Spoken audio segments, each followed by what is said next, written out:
there's young folks now, studying monetary history. Why do we have inflation? Where is it coming from?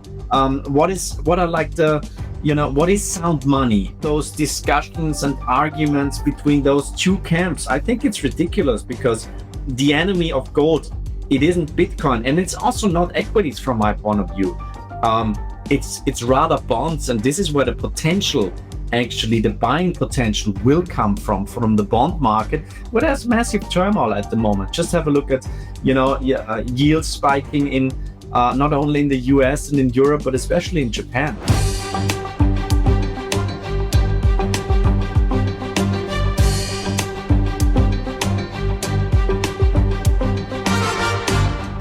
This is Little by Little with Andy Schechtman. All right, everybody, welcome back to another episode of Little by Little. Today's guest is someone who's been at the forefront of precious metals research and global macro analysis for years. I, for one, always look forward to receiving his highly respected In Gold We Trust report. The managing partner of Incrementum AG, Ronald Stöferle. I call him Ronnie, but we're going to call him Ronald when we introduce him, and that'll be the last time. Ronnie, it's a pleasure to have you on this show, brother. Thank you for jumping in. It's been too long since we've chatted. How's life? How's it going? Thanks for having me, Andy. Well, yeah, it's been a while. I don't know why. I always really enjoy watching your videos on Kiko, for example. Your deep dives into what's going on in the monetary world with Jeremy. Appreciate that. No, life is good. I mean, I feel really relieved after delivering my 19th baby now. My wife hates that analogy, but putting out 450 pages of research and analysis in German, in English, also in a compact version in Spanish, starting for the first time in Japanese this year. It's lots of work. It's sleepless nights, waking up at 4 a.m, where you think, okay, well, actually, page 322, is that perhaps wrong? But then when the report is out, with delivering a baby, you're super happy, you're relieved, everybody congratulates, and everybody's happy because, there's quite a lot of demand for good research about the topic of gold and sound money in our world today. So there sure is. No question about it. And I admire the heck out of your massive amount of work, which just seems like a monumental undertaking. I would suggest everyone check out Ronnie's work, and we'll put a link to it at the end of the show.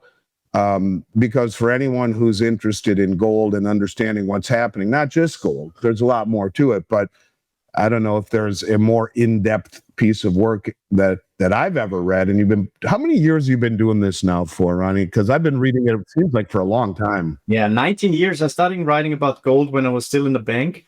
I always said I felt like the vegetarian in the big butchery, writing about the topic of gold and, sound money sitting in a bank. But then I set up my own company, and now here we are 19 years later, and I still just love thinking and writing about gold. It's just something that amazes and fascinates me, because actually it's not about gold, it's about everything else. It's about politics, it's about the economy, it's about opportunity costs, it's about history, it's about the future, it's about everything. And that's, trying to understand all those drivers. That's something that's just, you will never get boring.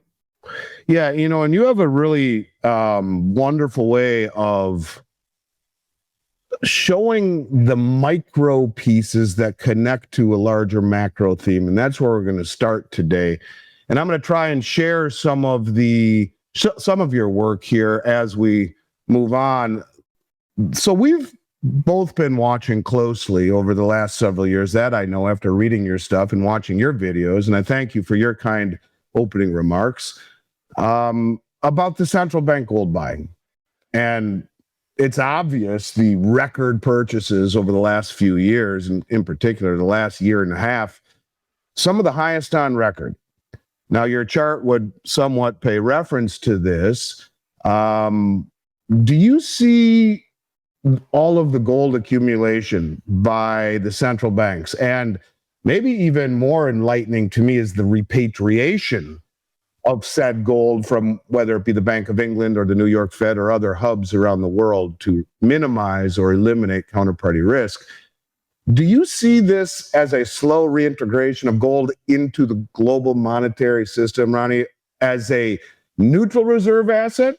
And if so, what might that mean for the current monetary order? Well, I think that gold always has been a monetary asset, and we kind of forgot about that in the Western world. Having a look at this chart, it just shows that 3 years in a row, central banks bought more than 1,000 tons of gold. It's obviously mainly being driven by emerging markets, and I think, Andy, that's something very, very important that we described in last year's In Gold We Trust report called the New Gold Playbook.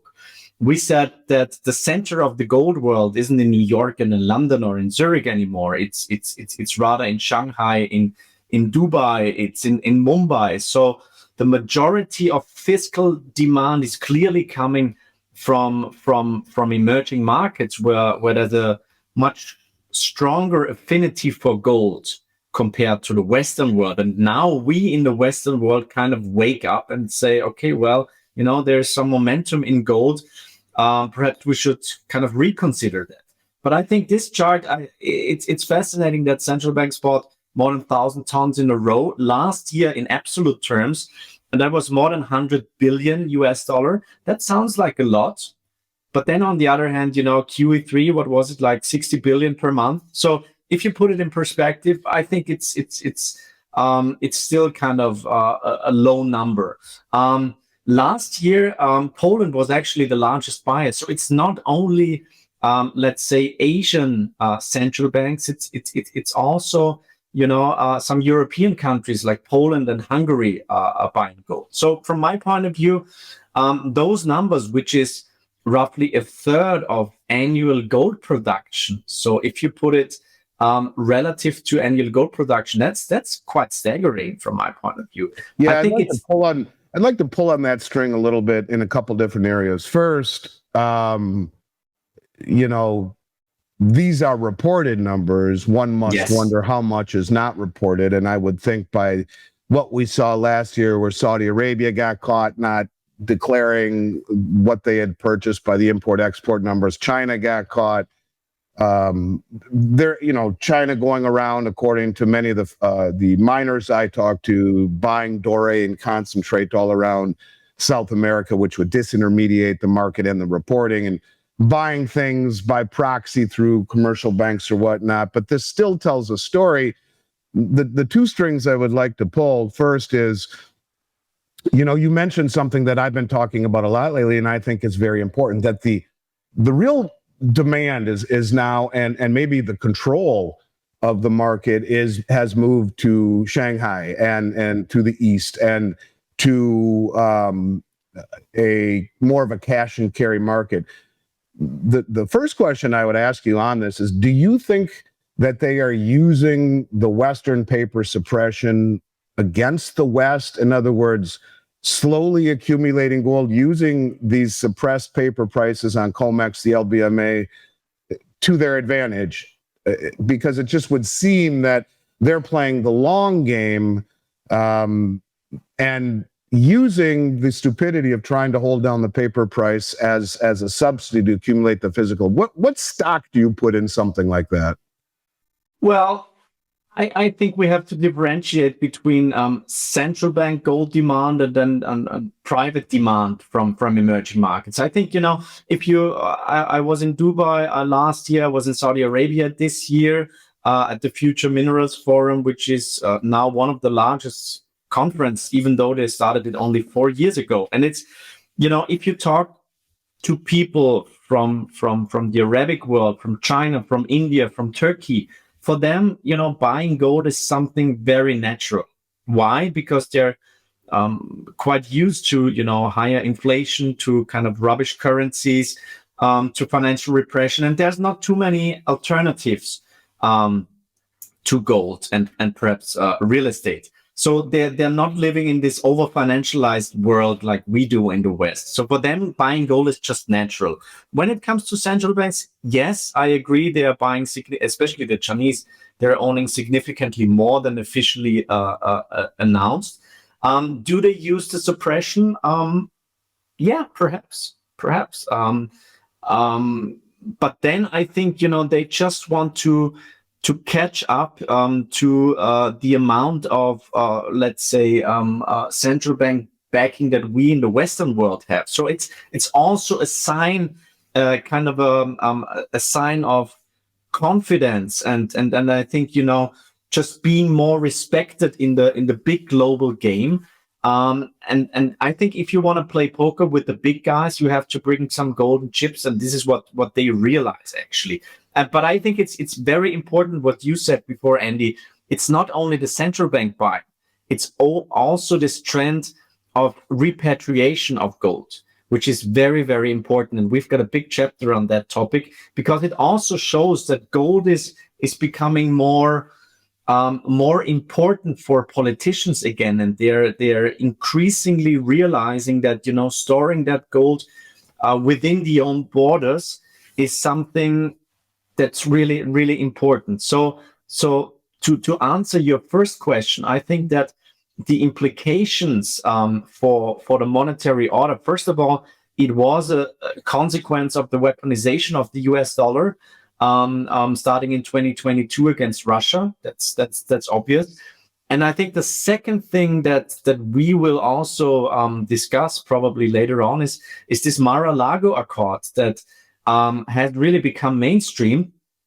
And, if Scott Bessent, for example, says that, he's expecting some sort of a new Bretton Woods agreement, and that he wants to be part of that administration where something like that is happening. And when he also says that they called him a gold bug, and that gold is his largest position by far, I think that's no coincidence. So the big picture is gold is really becoming quiet. There's some quiet remonetization of gold happening. I think we're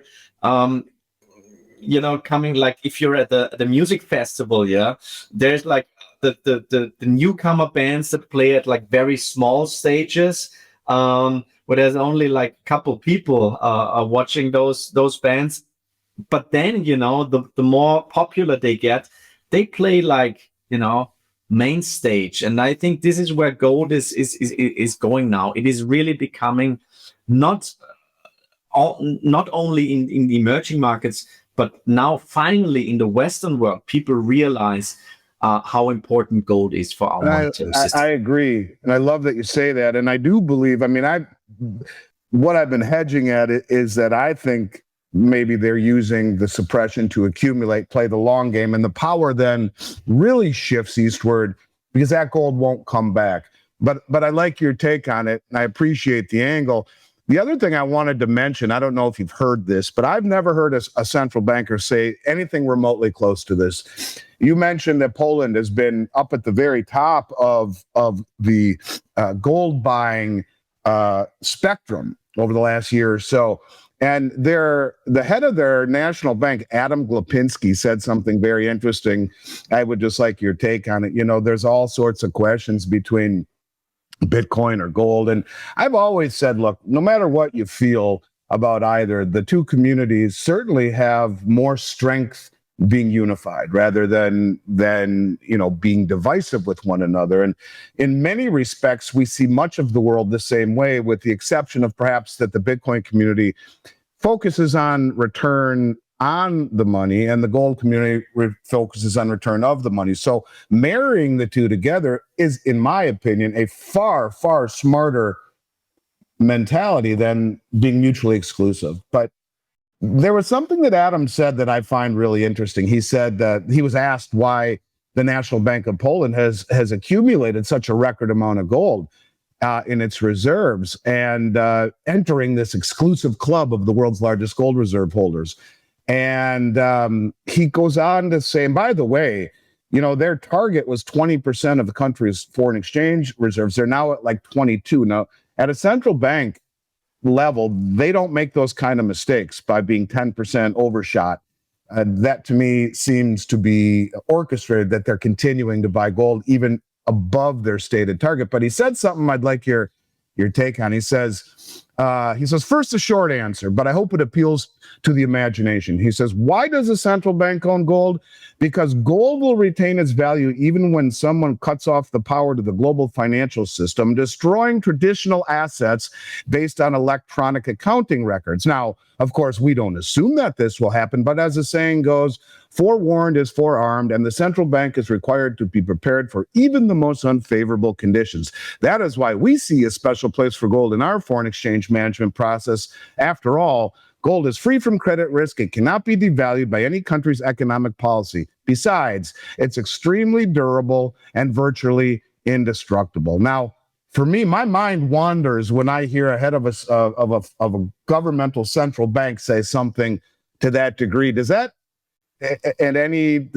inspire a comment from you in any capacity? Well, I didn't see that comment, but I think it's very interesting indeed, and I don't know if you followed that, but we've got one colleague who's from Portugal, and they had a massive blackout in Spain and in Portugal for over 2 days. Yeah, my daughter was there at the time, actually. So can it happen? Obviously, yeah. And then you rather want to have some gold than Bitcoin, And we do have two funds that actually combine gold and Bitcoin, which has caused quite a lot of discussion, especially not only from the gold community but also from the Bitcoin community. I'm not an old fart yet, but I'm definitely not very young anymore. So I'm somewhere in the middle. So I really like both, kind of gold for stability, Bitcoin for convexity, and it makes sense to combine both very, very hard monetary assets with a very high stock to flow ratio. But what I really like about that is that in the Bitcoin community, there's young folks now, studying monetary history. Why do we have inflation? Where is it coming from? What is sound money? They discovered the Austrian School of Economics, and I think that's a very, very important discussion. Therefore, I think all those discussions and arguments between those two camps, I think it's ridiculous, because the enemy of gold, it isn't Bitcoin, and it's also not equities from my point of view. It's rather bonds, and this is where the potential, actually the buying potential, will come from the bond market, where there's massive turmoil at the moment. Just have a look at yields spiking in not only in the US and in Europe, but especially in Japan. So yeah, that's right, and the Japanese carry trade is hanging on by a thread with their 20 and 30 and 40-year bonds spiking to multi-decade highs. But I digress. I appreciate your answer there. We'll move on to something that I've been following a lot, what some people call the Trump shock. Since January, really since November, we've seen, again, what people are calling the Trump shock. And I don't know if that's the right way to phrase it in this respect. Maybe it is, maybe it isn't. But a historic surge in physical gold imports into the United States. We've become net importers of gold, really, since November, since the election. For example, the May gold contract, which, the month is not over yet, but last week they had delivered, the COMEX had seen deliveries of, I want to say, 16,000 gold contracts at 100 ounces apiece. That's 1.6 million ounces of gold, somewhere in the neighborhood of $3.5 billion, or 5.3, I think. Let me just double check. Well, let's do the math. That was just 1.6. Yeah, it's $5.3 billion. So my point is what do you think is driving this? And is it a signal of institutional repositioning or perhaps anticipating a political or monetary shift? What's your take on the massive imports of gold into the U.S.? Well, I think on the surface, the reasoning was, everybody was scared of tariffs on gold and on silver. I always said that doesn't really explain it from my point of view. And the head of StoneX, I think he said 2,000 tons were moved from London to COMEX, and that kind of confirms what my view is and what my contacts say. So who has actually bought it? Well, actually, I don't know if you follow the work of Michael McNair, for example. He says from a legal point of view for the US, it would be no problem at all to actually increase gold reserves. I'm not really sure about that, but perhaps that could actually be, a big surprise. And we all know how Donald Trump enjoyed surprising markets that actually the U.S. Doesn't own less, but actually more gold than officially known. I don't know. From my point of view, it is not the U.S. government buying gold, but rather large institutions.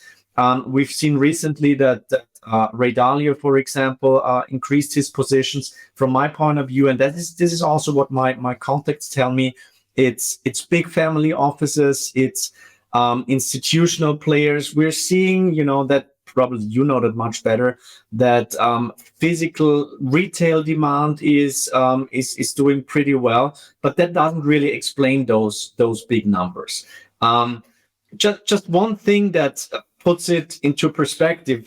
We've got one chart in our report. It's based on UBS numbers, and they did a survey of family offices worldwide, and I think people often forget how influential family offices are nowadays. So their allocation to precious metals, so not only gold, but precious metals in general, is 1%. So, we did a study called the optimal gold allocation, which said 14 to 18% really improves the characteristic of a, let's say, balanced kind of typical portfolio. 1% doesn't make any difference at all from a portfolio point of view, especially if you own like 43% government debt in that portfolio. So I think this is really what's happening now. Gold isn't a contrarian investment anymore, but I think that the mainstream, and it is also kind of why we call this year's report the big long. We refer obviously to the Big Short, and I think if we compare it to the situation where Michael Burry and those kind of very contrarian, kind of shrewd investors that weren't really taken serious by Wall Street, but at some point I think Wall Street guys, perhaps not openly, but they kind of realized, okay, something big is going to happen and it's not going to be a good thing. So that must probably have been like end of 2006, beginning of 2007. And I think in the gold world, we're somewhere similar where not the super large institutional players, because they're super bureaucratic and they're, everything takes ages for them to make a decision because everybody has career risk. But I think many market participants are kind of realizing, well, we don't own any gold.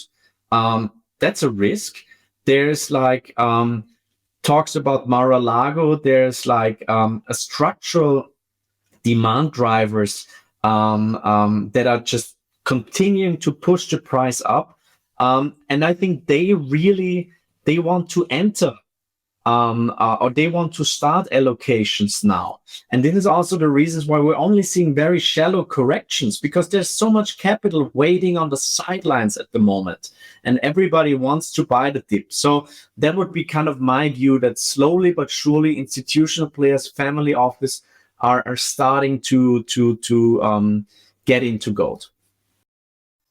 To your point, Ronnie, it's interesting. You make some very poignant points, but the one I'll pull on a little bit is the May silver contract, which is an active delivery month, has had somewhere just shy of 14,000 contracts delivered, which is an all-time high.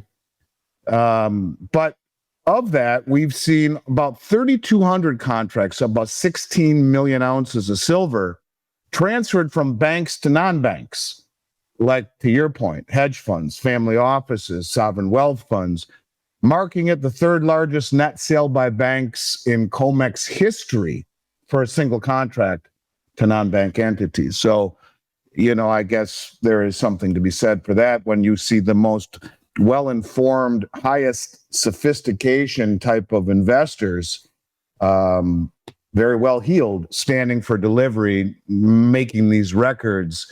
I think people should stand up and certainly take notice. So again, I think you're certainly on the right trail.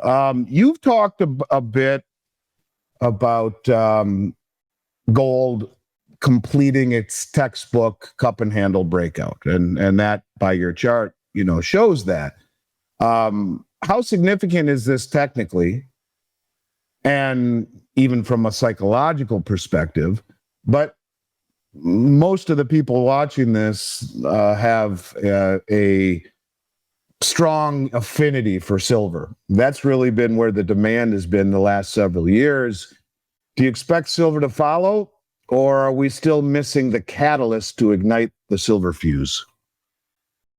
Andy, I'm completely honest. I think, silver has been a big disappointment. Let's face it. I think we all expected silver to really start outperforming gold already earlier. That's a logarithmic chart, obviously. So it shows me that once such a cup and handle pattern is resolved, what does actually the handle mean? That's like a consolidation on the higher level, where basically there's bulls and bears are kind of fighting against each other, and then at the breakout the bulls actually win. And we've seen that with gold, with really this textbook breakout, and then rising up to 2,700 within a very short time frame. So one of the core views of this year's In Gold We Trust report, the big long, is that gold already did pretty well. Gold is up 25% year to date in 2025. That's pretty nice, I would say. Gold was up, let's say, 30% in basically every fiat currency last year. Or let's put it from a different point of view. Most fiat currencies devalued a third against gold in just 1 year, which is pretty significant. But silver hasn't really done what it's supposed to do. Now, I think from a fundamental point of view, we're seeing, and you all know that, we're seeing this deficit now, the fifth year in a row. We're seeing that industrial demand is growing at a solid pace. But what we're missing so far is like big investor demand. We haven't seen that yet, but I think it's going to happen, because at some point people will say, well, gold is already kind of too expensive for me. I want to buy the little brother of gold, which is silver. So that's going to happen at some point. So my take has been, and we analyzed that in the report, gold always goes first, and then silver, the mining stocks, and also the commodities follow. So that's kind of my cycle view going forward. I would expect silver to really start outperforming gold now big time, but we really need investor demand. The numbers you mentioned before, Bateman is buying physical gold, and the gentleman who just retired called Buffett, we all know that he did a pretty good investment on silver back in the days. Yeah, perhaps he did it again. I don't know, but silver, not only relative to gold, with the gold silver ratio at almost 100. But also in absolute terms, I think it's probably the bargain of the century or whatever. Yeah, I think it's just a steal at those price levels. Yeah, I agree with you.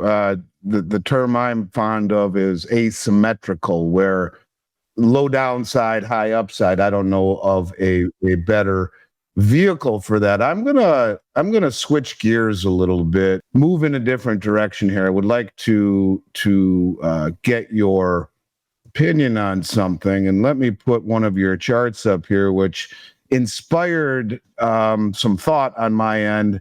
Last week, the Federal Reserve made a series of large and very much under the radar Treasury purchases, totaling just shy of $44 billion. On May 5th, they bought $20 billion in 3-year bonds. On May 6th and 7th, $34.8 billion in 10-year bonds. And on May 8th, $8.8 billion in 30-year bonds. And now these moves come as demand for the long-term Treasury evidently is seriously weakening, despite yields over 4%. And you could argue, particularly from foreign and institutional investors, where it's as if there hasn't been any net new purchasing of bonds since 2014.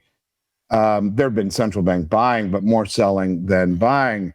So the Fed is stepping in right now as the buyer of last resort to stabilize the market.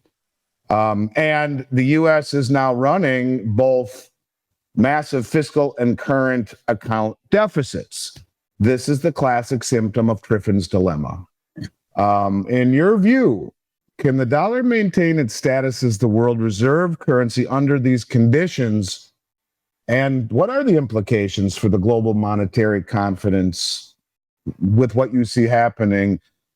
In essence, a government that will continue to run deficits, trade deficits based upon Triffin's dilemma, and then quietly coming in now under the radar and trying to support the Treasury market that seems to be waning. What do you think about that?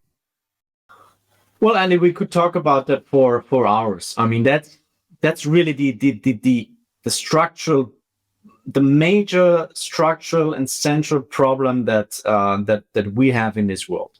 The lack of a neutral monetary reserve asset. And the interesting thing is, I think that people in this administration are actually aware of that. Stephen Mirren, he wrote a brilliant paper. I commented on that on Twitter. I really read it, I think, 4 times and highlighted so many different points that are crucial to understand. So there's already the playbook is already in place. Now, the big question is, can such a, I think Trump is very open that he wants it, that he needs a weaker dollar. The big question is, can such a controlled devaluation, is it gonna work out? That's really central for me. And we write in the report, it's like asking for warm ice lollies. So it's kind of, it defies economic physics, if you want. So there's many ways, or not many ways, but there's a few ways to actually solve the Triffin dilemma. You need a neutral monetary reserve asset. You can have, for example, to balance those structural deficits, those global imbalances that are driven by our current monetary system, and those twin deficits, SDRs could be used, and the IMF has them in place. And a friend of mine said, what was it, like, money used to be IOU gold. Then it became 1971, I owe you nothing. And then SDRs are who owes you nothing. So I think nobody on this planet really 100% SDRs. So therefore, I'm not really sure if that's going to be the solution. Of course, John Maynard Keynes, during the Bretton Woods conference and afterwards, he talked about the Bancor, for example. This is something that I think many things are pointing into that direction. But gold, I think, fits the purposes the very best. Bitcoin could do it as well, but Bitcoin is not globally really accepted. It's not liquid enough. We don't have enough monetary history when it comes to Bitcoin. So I think there will be ways let's put it that way. The only way to really solve Triffin's dilemma would be introducing a neutral monetary reserve, and that can only be gold.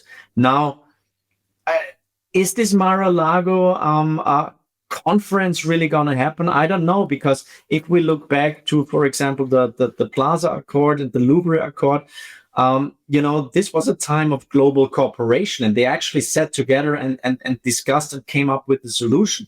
Now, it's different, and I can tell you, being based in Europe, quite a lot of trust has been destroyed over the last couple of weeks, and trust in the reliability of the United States, trust capital that has been built over actually decades. So I'm not 100% sure if that's going to happen, but obviously those sticks and carrots that are being discussed, they are pretty powerful. And I think it's also no coincidence that if you remember the first term of Donald Trump, where did he go first? What was his big trip first? Do you remember? I think it was to Saudi Arabia, wasn't it? It was actually, yeah, it was to Saudi Arabia, and now it's it's pretty much the same. So I think Donald Trump and his team, they understand, the consequences of our monetary system. They understand the importance of the petrodollar, and they need the support actually by the Saudis, and I think also to some degree by the Europeans and even the Chinese. So it's let's put it that way, and those things like revaluing gold coming back into our monetary system, auditing Fort Knox, those were like, topics that were only discussed in the gold scene, yeah. But now they are becoming, mainstream topics, and this is quite important, because it's telling me that gold is really, as I've said before, we're on the main stage now, yeah. So as the famous blogger, another and friend of a friend of another, those kind of secretive bloggers, he said, you only need one gold revaluation in your lifetime, and I think it could happen, and then we're not going to talk about 3,200 or 3,500. We're talking completely different numbers. Yeah, and I've been talking a lot about that. James Rickards talking about it. It's happened over my shoulder. Roosevelt, it happened. Even Nixon did it in 72 and 73 when he revalued gold from 35 to 38 and then to 42.22 the following year. And we're going to talk about trust in the last question. There's been a lot of talk about Judy Shelton's theory, who was Trump's nominee, the first time he was president, his first administration. She wasn't confirmed due to the partisan politics. Many think she'll take over for Powell, but her idea is to reintegrate gold into the system by backing 50-year treasuries at first and shorter duration after, but backing them with gold, deliverable in gold, to inspire that confidence. In fact, she went as far as telling me on my podcast with her that he told her, that being Trump, told her, as their friends, and she's still an advisor, that on July 4th, 2026, he would issue those gold-backed certificates, or bonds rather, which marks the 250th anniversary of the country. I guess we'll see if that's true or not, but to your point, trust is a big deal. But I got to ask you one question. Did I hear you say ice lolly? Yeah, warm ice lollies. Yeah, I thought that's what you said. I'm going to have to steal that one from you, because here in the States we call it a popsicle, but I've never heard ice lollies. A warm ice lollipop. Interesting way of saying it. I'm going to steal the European That's okay. vernacular and see where that gets me. Just pulling your leg a little bit. All right. So last question, brother. And I appreciate your time and your candor. You're a smart guy, and I like the way you put everything together. Trust in a system, as you mentioned, after 1944 and the Bretton Woods Agreement, it was we trust in gold. In fact, if you look at a gold certificate, it says payable to the bearer on demand in gold coin. Well, after gold was confiscated, and the Federal Reserve note said, "In God we trust," not payable to the bearer on demand. So, to your point, after that, yes, I guess you could say in oil, but it's more along the lines of, trust in what or who? In God. So, point well taken. Trust is a big deal in the system that lacks trust, and maybe that's what Judy Shelton is hedging at by backing the treasuries with gold redeemable in gold. And we often talk about inflation and interest rates and liquidity, but I think something deeper is shifting under the surface. And so, to your point, are we entering a phase where trust in institutions, central banks, governments, markets, is that becoming the core driver right now in your mind of capital flows into gold and other real assets? And if it is, this should be a no-brainer for people. We can see the trust kind of waning and moving in other directions, like the repatriation of all the gold from 40 central banks around the world. No, we don't want you to hold it, Bank of England or New York Fed. We know you've held it forever, but we'd like it ourselves, please. That kind of mentality, is that really where you think capital flows are heading towards, where they can find trust in a system that's been lacking it for a long time? Yes. And that's an easy answer. I like brevity of that. No, Andy, I mean, I think, what I really enjoy about my job is just traveling to all sorts of places. And I did speeches in, 40 countries, whatever. And by far the best questions were asked at a conference in Istanbul, in Turkey, because they know everything about gold. Why do they know everything about gold? Because they're so used to a weak Turkish lira. They are used to high inflation numbers. So for them, actually getting inflation right is like the first step when they discuss asset allocation.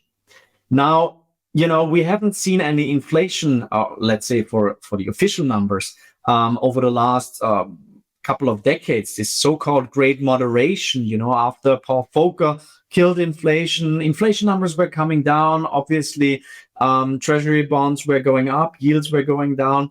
So there was actually no need to own any gold because inflation was dead and, central banks had everything under control. Now, I think in the Western world with this spike in inflation, I think that was a wake-up call for many investors. But still, the majority of institutional investors that I talk to, they say, well, it was just, like Madame Lagarde said, it was a hump, or it was transitory or whatever. And everybody thinks that we're going back to the old regime where inflation is like the least concern for portfolio construction. I don't think so. Inflation numbers are very stubbornly at very elevated levels, even the official numbers. And we could discuss inflation also in detail, but I think that with the debt levels that we're now at, and we've seen with Doge, for example, that it's not that easy actually slashing your budget because there's elections coming up again, and everybody's so used to this fiscal stimulus. So the need for inflation is obviously higher than ever, and therefore this erosion of trust that we're seeing. It's not only it's in the media space. It's when it comes to politics. It's when it comes to celebrities. When it comes to science. It's basically in every in every part of our lives, and also this steady erosion of trust in money and in the future purchasing power of money. And I think that many people are kind of perhaps not they're not openly saying that there's they expecting inflation to go higher or to remain at high levels, but they can kind of feel it. And that's also the reason why people are spending money like crazy, because they think, okay, if I've got my money in my savings account, it's being inflated anyway, so just spend it, waste it, or gamble in those YOLO stocks or whatever. But I think this is kind of the zeitgeist that we're seeing now. Most people cannot address where this erosion of confidence is really coming from. Most people cannot address, that's why I always say that you actually have to teach monetary history in primary school. That would be super important. But I think that people are kind of waking up, and I mentioned Bitcoin in that regards. And obviously there's the work that you are doing and many other people, where people just watch YouTube videos and then they, go down that rabbit hole and realize or learn about monetary history. And they come to the conclusion that actually, owning some gold and silver perhaps makes sense. So that's kind of this loss of trust that we're seeing. And, the interesting thing about trust is it's very asymmetrical. I'm together with my wife for 20 years now. So we've built this trust capital over 2 decades. But if I come home from work and I see her with, the neighbor or the pool boy or whatever, obviously the trust is gone. It's gone. And you cannot really repair that. You cannot go back. And I think that gold has really built up that trust capital, not over decades, but actually over centuries. While, fiat currencies have a pretty poor history of preserving purchasing power. And I think that's more and more people are really finally waking up to that thought. Yeah, it's cool when you think about, well, let's hope the pool boy's not waiting for you when you get home, number one. And number two, when I don't think people quite get it. Like in 1971, I was born in 70. And in 1971, when Nixon closed the gold window, gold was $35 an ounce. A couple weeks ago, gold hit 3,500. It's backed off. It's just under 33. But think about that. That means that in the span of less than my lifetime, the dollar a few weeks ago, in essence, in relation to gold, lost 100% of its purchasing power. It went from 35 to 3,500. Well, does that mean that gold went higher or the dollar went lower? And I would encourage everyone to check out John Williams' Shadow Stats, who just simply publishes the numbers of inflation and unemployment the way they used to be calculated. And he would say you add 8% to the numbers they're telling us, inflation is much higher, much too much understated. And Rick Rule, I was talking to the other day, says, the CPI, and he cited John Williams, and he said, the one thing that the CPI, which is the measurement of the price measure, the stupid measurement of inflation should be the CPI. It doesn't even include taxation, which is the highest burden and cost on every working age person. So anyways, to your point, yes, I think trust has been lost, and you're right. Weaponization of the dollar certainly was maybe that pool boy, if you will, a line where you don't come back from it, and that's why you're seeing everyone bring their gold back and taking physical possession. Ronnie, I could go on like this for a very long time with you, but unfortunately, we're not able to do that due to time constraints, and you need to get home and make sure the pool boy's not there. This was a great conversation. I appreciate it very much. I appreciate you sharing your insights on gold and the monetary system and what lies ahead. For our listeners, if you haven't read the In Gold We Trust report, I highly would recommend it. It's an essential resource for anyone trying to understand gold and the broader macro context. I've been reading it for years. Ronnie, you are a good man. I wish you nothing but the best, brother. I hope our paths cross. Try to say that a few times fast. In person in the near future. And other than that, I thank you for coming on, and I look forward to picking up, hopefully not too far down the road where we left off. We'll have you back on again.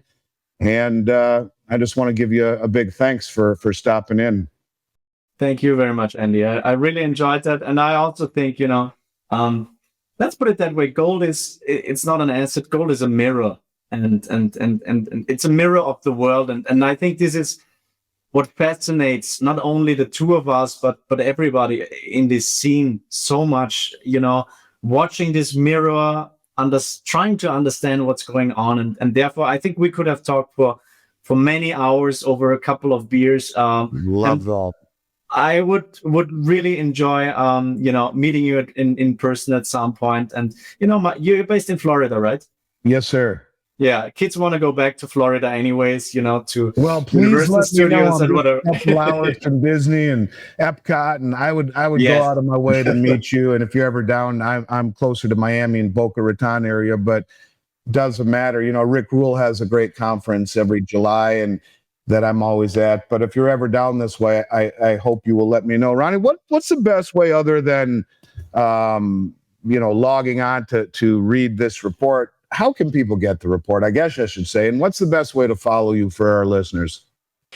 Well, you don't have to register. You don't have to pay for the report. Just download it at ingoldwetrust.report. We've got a couple of companies that support our work because I think there's demand for high quality research in the gold space, and not this gloom and doom, everything will go to hell. But just, from an asset manager point of view, because that's actually our business. We're managing investment funds. So just have a look at ingoldwetrust.report. You can download the report. I know, Andy, to some degree that not everybody is keen on reading 450 pages about gold. So there's also a compact version. There's a slide deck with the best charts. So you can download everything totally free of charge. Also, our previous 18 In Gold with Trust reports. And then I'm pretty active on Twitter. Ron Stöferle is my handle. And otherwise just drop me a mail or contact me via Twitter. And I usually try to get back to readers of the report and people that just email me having a question within a pretty short time frame. But excuse, because my inbox is pretty swamped at the moment.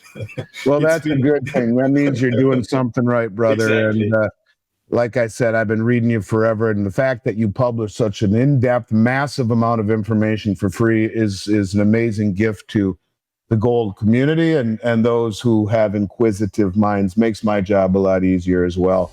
So Ronnie, all the best to you and your family, and look forward to picking up where we left off, man. You stay well. You too. Take care, Andy. Bye-bye. See you. Little by Little with Andy Schechtman.